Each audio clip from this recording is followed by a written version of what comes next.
Hello दोस्तों, आप सभी का स्वागत है आपके अपनी YouTube channel the crown study में। दोस्तों, डेली करंट अफेयर्स के इस शो में आज हम लोग 15 फरवरी के करंट अफेयर्स को डिस्कस करेंगे। तो चलिए शुरू करते हैं अपने पहले क्वेश्चन से। हमारा पहला प्रश्न है, हाल ही में अंतर्राष्ट्रीय मृगी दिवस कब मनाया गया है? अंतर्राष्ट्रीय मृगी दिवस यानी इंटरनेशनल एपिलेप्सी डे ये प्रत्येक वर्ष फरवरी के दूसरे सोमवार को मनाया जाता है। इस बार फरवरी का दूसरा सोमवार कब बना दोस्तों? तो दूसरा सोमवार था 12 फरवरी को, और इसी दिन अंतर्राष्ट्रीय मृगी दिवस इस बार मनाया गया है 2024 में। दोस्तों, अगर बात करें इस बार इसकी थीम क्या है, तो इसकी थीम है milestones on my epilepsy journey. Milestones on my epilepsy journey ये इसकी थीम रही है। अगर बात करें इसे आयोजनकर्ता कौन है, कौन मिलके मनाता है, तो इंटरनेशनल लीग अगेंस्ट एपिलेप्सी और इंटरनेशनल ब्यूरो फॉर एपिलेप्सी ये दोनों संस्थाएं इसे मिलकर मनाती हैं। और किस लिए मनाया जाता है? तो जागरूकता बढ़ाने के लिए ये मनाया जाता है इंटरनेशनल एपिलेप्सी डे। अगला प्रश्न है, हाल ही में पेटीएम ई कॉमर्स का नाम बदलकर क्या रखा गया है? तो पेटीएम ई कॉमर्स का नाम बदलकर अभी हाल ही में पाई प्लेटफॉर्म्स रखा गया है। पेटीएम ई कॉमर्स का नाम बदल के दोस्तों पाई प्लेटफॉर्म्स रख दिया गया है। पेटीएम पेमेंट बैंक है, उस पे आरबीआई ने 29 फरवरी से प्रतिबंध लगा दिया है, यानी उस पे से कोई अब पैसा ट्रांसफर नहीं कर पाएगा 29 फरवरी के बाद। अगला प्रश्न है, हाल ही में किस शहर ने 2026 तक दुनिया की पहली एयर टैक्सी सेवा को शुरू करने की घोषणा की है? तो दुबई ने अभी हाल ही में 2026 तक दुनिया की पहली एयर टैक्सी सेवा शुरू करने की घोषणा कर दी है। इसमें ये 161 किलोमीटर के रेंज में 161 किलोमीटर के रेंज में ये इसे चलाएंगे पहली एयर टैक्सी को। और इसकी जो मैक्सिमम स्पीड है वो कितनी होगी? तो ये होगी 321 किलोमीटर प्रति घंटा की स्पीड। 321 किलोमीटर प्रति घंटा की ये मैक्सिमम स्पीड होगी इसकी। और इसका उद्देश्य क्या है? तो शोर के स्तर को कम करना और यात्रियों को अधिक से अधिक सुविधाएं देना, ये इसका उद्देश्य है। अगला प्रश्न है, हाल ही में किसने अहमदाबाद में गांधीनगर प्रीमियर लीग का उद्घाटन किया है? तो अभी हाल ही में अमित शाह जी ने अहमदाबाद के अंदर दोस्तों गांधीनगर प्रीमियर लीग का उद्घाटन किया है। अगर बात करें गुजरात के सीएम कौन है, तो ये है भूपेंद्र पटेल। गवर्नर हैं आचार्य देवव्रत। गुजरात की राजधानी है गांधीनगर दोस्तों। और गांधीनगर प्रीमियर लीग का उद्घाटन क्यों किया गया है? क्रिकेट को बढ़ावा देने के लिए किया गया है। अगला प्रश्न है, हाल ही में प्रधानमंत्री मोदी किस देश की 3 दिवसीय यात्रा पर हैं? तो प्रधानमंत्री मोदी दोस्तों ये यूएई और कतर इन दोनों ही देशों की यात्रा पर हैं। इसका जो राइट ऑप्शन है ऑप्शन सी है, उपर्युक्त दोनों दोस्तों। यूएई के अंदर दोस्तों अबू धाबी में प्रधानमंत्री मोदी जी का एहलान मोदी कार्यक्रम था, जिसमें ये हिस्सा लेने के लिए गए हुए हैं।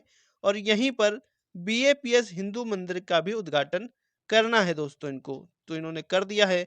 अगर बात करें कतर की, तो कतर में भी 8 भारतीय पूर्व नौसैनिक भारत आए हैं। ये डिप्लोमेटिक भारत और कतर के जो संबंध है उसकी वजह से हुआ है, क्योंकि यहाँ पर 8 पूर्व जो नौसैनिक थे उन्हें फांसी की सजा सुनाई गई थी, और ऐसा भारत और कतर संबंध की वजह से हो पाया है। अगला प्रश्न है, हाल ही में रक्षा मंत्री राजनाथ सिंह ने कहां पर जनरल बिपिन रावत जी की प्रतिमा का अनावरण किया है? तो रक्षा मंत्री राजनाथ सिंह ने दोस्तों देहरादून उत्तराखंड के अंदर जनरल बिपिन रावत जी की प्रतिमा का अनावरण किया है। ये भारत के पहले सीडीएस थे, यानी चीफ डिफेंस ऑफ स्टाफ थे। अगर बात करें वर्तमान में कौन है, तो दूसरे सीडीएस हैं अनिल चौहान। दूसरे हैं दोस्तों अनिल चौहान जी। अगला प्रश्न है, हाल ही में किस मंत्रालय ने दूर दराज के गांव में अपार पहल की शुरुआत की है? तो अपार पहल की शुरुआत ये की है शिक्षा मंत्रालय ने। शिक्षा मंत्रालय ने दोस्तों अक्टूबर 2023 में अपार आईडी कार्यक्रम भी शुरू किया था। अपार क्या है दोस्तों? इसका फुल फॉर्म है automated permanent academic account registry. Automated permanent academic account registry. अपार दोस्तों एक डिजिटल स्टोरेज है जहां छात्र अपने शैक्षणिक क्रेडिट, डिग्री, अवार्ड आदि को स्टोर करेंगे। दोस्तों ये जो अपार आईडी है इसके थ्रू जो भी स्टूडेंट्स हैं उनके लिए एक आईडी लाई जाएगी, जिससे आधार कार्ड है, पूरे देश में आप कहीं भी जाइए तो एक ही आधार कार्ड रहेगा, उसका नंबर सेम रहेगा। वैसे ही एक स्टूडेंट्स के लिए भी एक आईडी लाई जा रही है, इसका नाम होगा अपार आईडी। ये one nation one student one ID के तर्ज पर काम करेगी। इस आईडी में एक नंबर होगा जिसके थ्रू भारत के किसी भी कोने में कोई भी स्टूडेंट चला जाए, किसी भी कारण से वो एक राज्य छोड़कर दूसरे राज्य में पढ़ना चाहता है, तो अगर उसको उस नंबर से जो आईडी होगी, इस नंबर पे अगर उसे स्कॉलरशिप मिल रही है तो दूसरे राज्य में जाकर भी उसे आसानी से उसी नंबर के थ्रू उसी आईडी से उसे स्कॉलरशिप मिलने लगेगी।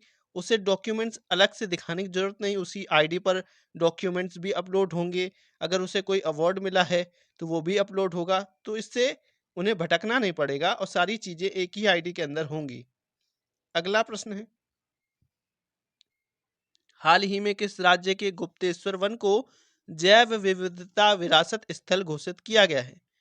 तो अभी हाल ही में ओडिशा के गुप्तेश्वर वन को जैव विविधता विरासत स्थल यानी बायोडाइवर्सिटी हेरिटेज साइट घोषित किया गया है।